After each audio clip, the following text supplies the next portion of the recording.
Football ভক্তদের জন্য আসছে এক মহারণ। বর্তমান ইউরো চ্যাম্পিয়ন স্পেন এবং কোপা আমেরিকার চ্যাম্পিয়ন আর্জেন্টিনা, দুটি মহাদেশের সেরা দুই দল মুখোমুখি হতে যাচ্ছে ফিনালিসিমা মঞ্চে। ইউরোপীয় ফুটবলের নিয়ন্ত্রক সংস্থা উয়েফার ঘোষণা অনুযায়ী আগামী বছরের মার্চ মাসে কাতারে অনুষ্ঠিত হবে এই হাই ভোল্টেজ ফিনালিসিমা ম্যাচ।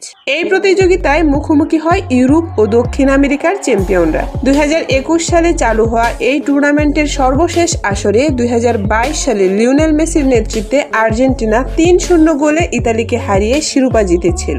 এবারও সেই আর্জেন্টিনা ফিরছে কাতারের ঐতিহাসিক লুসাইল স্টেডিয়ামে, যেখানে 3 বছর আগে তারা জিতেছিল বিশ্বকাপ শিরোপা। ম্যাচটি অনুষ্ঠিত হবে 27 মার্চ 2026।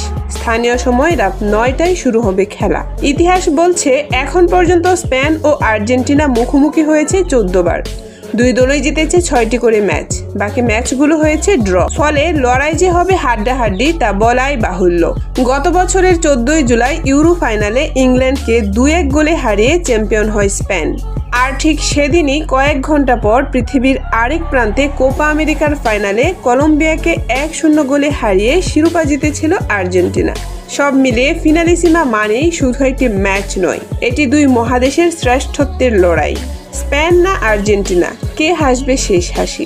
ফুটবল দুনিয়ার সেই উত্তর মিলবে মার্চেই কাতারের মাটিতে। খেলাধুলার সর্বশেষ আপডেট পেতে চোখ রাখুন আমাদের চ্যানেলে।